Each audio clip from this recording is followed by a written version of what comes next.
So, yeah, we'll also be talking about the Brazil Uruguay game that comes tomorrow. Before we start off, I'd like to ask that y'all like and follow the show. Also, we get a number of questions that come in during the show.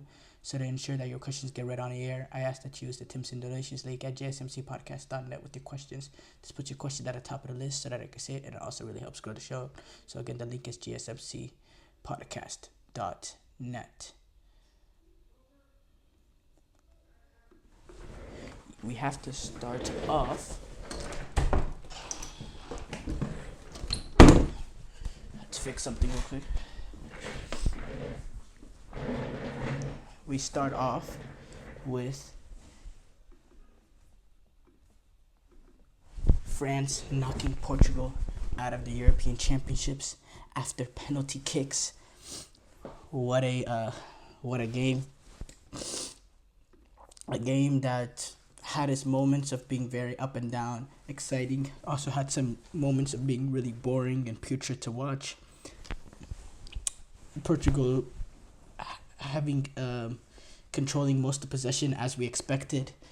Deschamps playing the Deschamps way of conceding the ball, Portugal taking the ball, and just a real lack of end product from both teams, despite both teams having ridiculously good quality amongst the squad. Just lack of end product from everybody, from Rafael Leao, from Nuno Mendes, from Dembele when he came on, from Barcola when he came on, from Camavinga, who missed an opportunity. Just no end product. In terms of general play, absolutely brilliant, but when both teams got into the box, just couldn't get it done. And you can analyze what went right for France, what went wrong for Portugal. It's not really, that's not the case. This is a draw that finished in penalties, and that's how France moved on. But France showed some deficiencies. They can't score a goal. Mbappe looks off it, even before the nose situation happened. Mbappe looks off it. Portugal look completely off it as well. Not Portugal. The rest of France's attack looks off it as well. They don't look like they're gonna score goals. They had a few opportunities here and they couldn't get it done. The finishing has not been good enough. The end product has not been good enough from the entire French attack. It just not has been good enough at all. And the lack of end product, lack of clinical ability, lack of efficiency amongst the attack put them in a dangerous position where they needed a penalty shootout to get past Portugal, or they could be very well heading home. And if we have to be honest, Spain have to be massive favorites because the level of performances between the two there's a gap. France are here into European Championships semi-final, and they still somehow have not scored not a single French player has registered a goal. They have 2 own goals and 1 penalties this entire tournament, and somehow they're in the semi-finals, which is a testament to their champs and the way that they defend.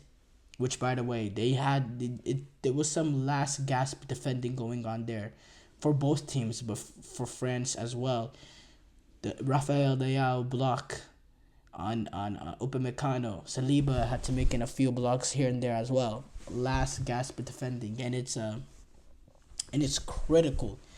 It's critical defending because you find yourselves in a situation where you're going out. And at the end, Portugal, Nuno Mendes, he had that opportunity, fell at the top of the box. Perfect place. He could choose each side. But instead it goes right at McMahon, and who had an absolutely brilliant game. McMahon, absolutely brilliant game, really a great game, and kept France at these European Championship. It's a big blow for Portugal. Don't think Portugal got outplayed in this game by any means. You look at the stats: 20 shots for France, 15 shots for Portugal, 5 shots on target for France to 4 shots on target for Portugal, 40% possession for France, 60% for Portugal. Portugal having almost 200 or almost 300 more passes as well. Even having three almost over 300 more almost 300 more passes, also still having a higher pass accuracy rate of 93 compared to France at 91. Dude, France and Portugal, they were in this game fully expected. They have the talent to do it, but these sort of games, they never get over the line in these sort of games, in these sort of moments. It seems like every time Portugal is in a penalty shootout at a major international tournament, they lose. That I remember, I mean. In 2016, during their miracle run to the European Championship final, they won 2 penalties. But other than that, you lose a penalty shootout in 2012 to Spain. You lose a penalty shootout in 2000 in I believe it was. You lose this penalty shootout. You lose the penalty shootout in 2012. There was another penalty shootout that they lost, if I'm mistaken. 2018 World Cup. How did they get eliminated? No, they lost to Uruguay. That okay. 2021 Euros, they lost to Belgium. 2020. Actually, no, not really. Actually, to be honest, but the Confederation Cup in 2017. That's the one I was thinking of. 2017 Confederation Cup, 2012 World Cup, European Championship, and then now this European Championship. Maybe they just can't get the right side. It's a psychologically blow because it's tough losing on penalties. It's the draw of the luck. Now France, they've been poor. They've been really, really, really poor. I said they can get away in this game being poor because Portugal has been poor too, and we saw that with Portugal's end product. But they can't get away with how poor they've been against Spain. Now, as far as Portugal, look, Ronaldo, it was a good run. It was a great run that he had for Portugal. Amazing run. The greatest Portuguese player of all time. I think it's time for him and time for Portugal. It's good for both. That Ronaldo just steps aside and lets the new generation. There's some very, very, very high quality players on this bench, like João Felix, Diego Gota, Gonzalo Ramos, and on, that don't even get a sniff in this tournament because of Ronaldo's presence and because of the fear that everyone has for Ronaldo, including the manager. He is hurting this team now. He doesn't, anything he does from here on out is just building a legacy. Not ruining a legacy, but sort of building one that kind of like tarnishes the ending of what Ronaldo should be. All these major international tournaments, us looking at it and weighing it down. And let's be honest, he has weighed down Portugal these past few international tournaments. He has not been as level, and his name, his whole the Ronaldo being Ronaldo has allowed him to stay in the starting 11, stay in the squad and starting 11, it's really unbelievable, in my opinion, how he still not only he has so much power to continue playing for Portugal, which okay, I could see that, but how does he play back-to-back games, 120 minutes as a 39-year-old, no substitution at all? Because look, Pepe, he doesn't, he still, as the game goes on, he still, he still shows like he has the capabilities to defend. He doesn't look out of it. Ronaldo didn't have a kick in this game. The few times it got to him, he immediately lost the ball. The few times, he didn't have a single time in the game that he was really on the ball. There was one time he was on the ball, he flipped it out to, I believe, Nuno Mendes on the wing after carrying it for a bit. Other than that, that's the first time he legitimately had a touch on the ball. The rest of it was just scrapping. He looks a step too slow. He's overfrying opportunities. Had a very, very good chance.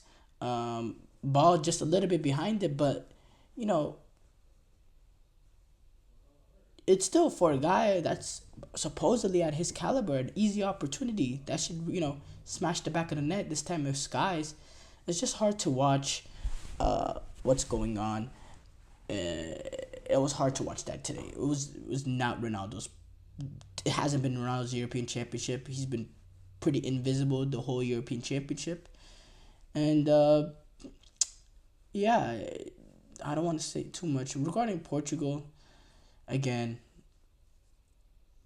I think the chance creation was a little bit better. I think they were a little bit more direct here, but still slow, lethargic.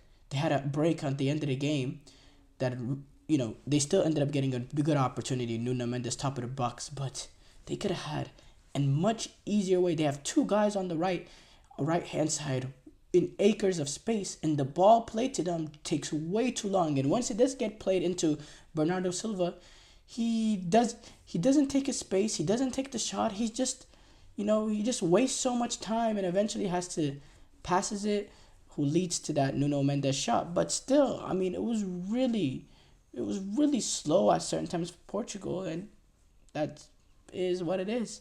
But France, man, they have a price to pay for how they've been performing. If they continue to perform like this, Spain will take care of them. They really will. I'm just saying that right now.